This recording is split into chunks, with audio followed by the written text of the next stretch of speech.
All right, my name is Felicia. I'm 36. I'm about to be 37. Yeah. I've been. Oh, you gotta ask me No, you good. Keep first. Okay. talking. Been homeless for like probably like 10, 11 years. Be honest, my childhood was like to go back to my childhood. It wasn't the best. You know, I was back and forth. Um, During my teen years. Um, I went a lot of back and forth in between homes, but I did go to school. I didn't graduate from high school, but I took in a up trade. Um, then I started dealing with my mental health issues, and I started drinking and just like hanging out. I didn't have a lot of friends, but I was hanging out with a few people here and there. Um, uh, Started hanging around the corner from where my aunt had stayed at. And I used to sit over there. We used to get drunk. It was a whole bunch of old people. They was cool though. Hi, shout out George. Um, and then I met my cousin when I started working. I was doing the energy thing. I was like 20. Then became a hostess at Art Street Tavern. I met a cousin. I was about 21. And I also had my friends Erica and Teen, and so I used to go out with this annoying guy. That's what I'm gonna say. But we became cool with his family and stuff. I became cool with his family, and we was hanging out. We were like good friends. Hi, I love you guys. Well, back to me and my cousin. I was like 21, 22. Um, she started me using drugs and stuff. Like crack and stuff. And then she died. And honestly, it sounds weird, but she did. She died 2 weeks later from a heart attack at the Dunkin' on New Park. I miss her a lot. I'm not really mad at her, but for starting me to use, you know, but I miss her. So, You think she could have been out here with you? um, Because remember she like introduced you to the weed, to the crack. um, I don't think she would have. She probably would have been hanging out, but she would have went home. She would have lived outside. She laughed. She was trying to like trick me to her drug dealing and stuff. Like it's crazy. I'm like, you know, So, eh. well, how was your family like growing up? How's your family? Describe your family in details. um, Like your my mom, mom, your she used dad. to use drugs and stuff. She smoked cane and stuff. She used to abuse her husband. She was homeless.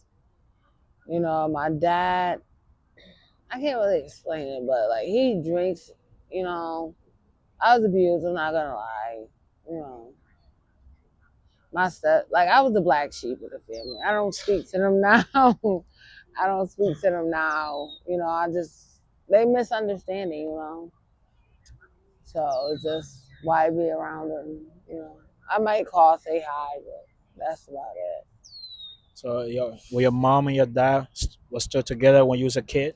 No. Well, how can I explain this?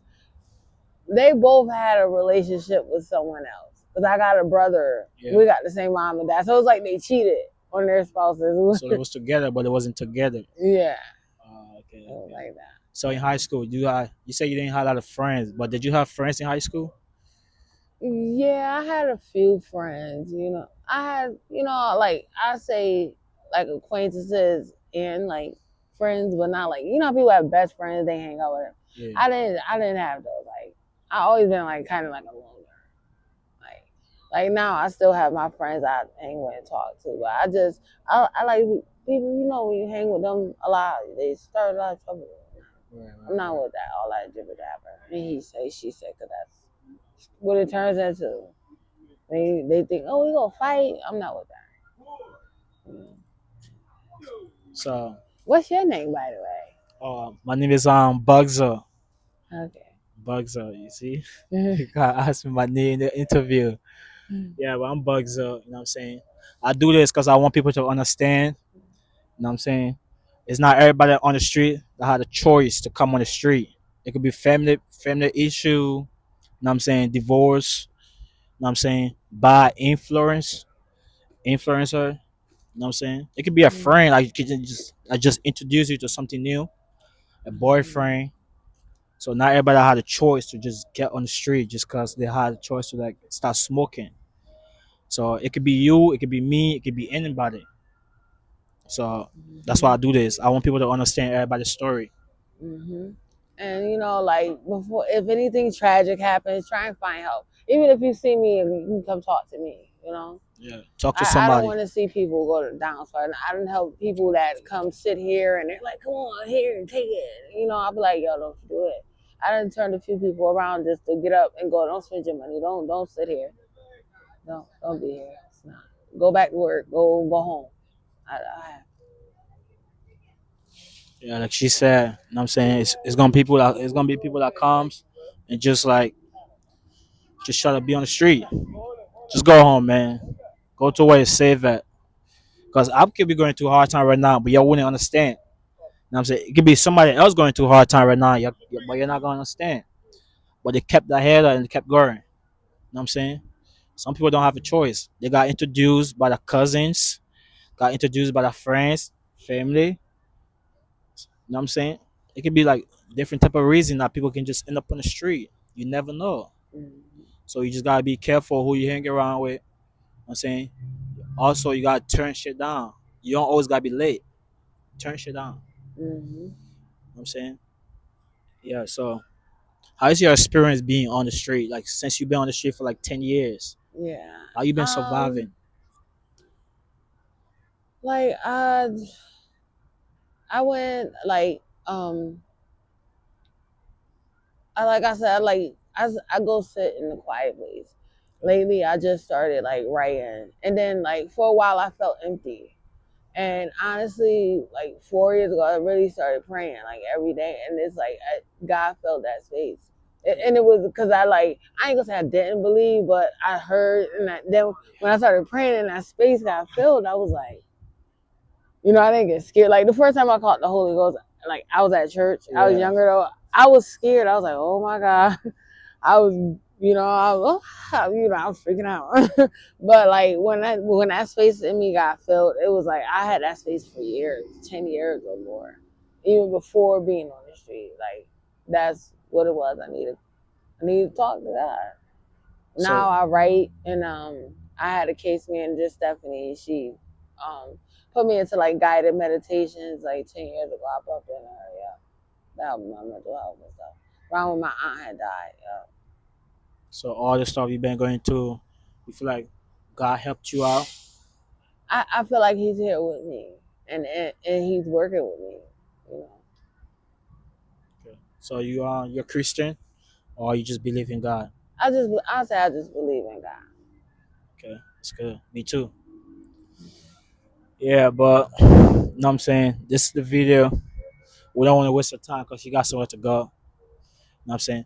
If you was to like give like an inspiring word to the people that are watching this, like something inspiring, what would you tell them? Um, always pray to God, no matter what you're going through. Try and always hold your head up and think before you do anything crazy. That's about it. Pray. And talk to someone if you feel like that. Someone you can trust and love. If not, just take deep breaths. And like I said, think about what you're gonna do before you do it. So And always try not to use. always more carefully. You know what I'm saying? Keep your head up, pray to God, talk to people, you know what I'm saying? There's people around you that love you. And it helps. And it helps you talk to people. You know what I'm saying? Don't deal with it by yourself. And don't try to do something just because you feel lonely or you Mm-hmm. feel like kind of like sad. Try to like think about it first before you do it. So yeah, that's all for Josephine. Mm-hmm. Thank you.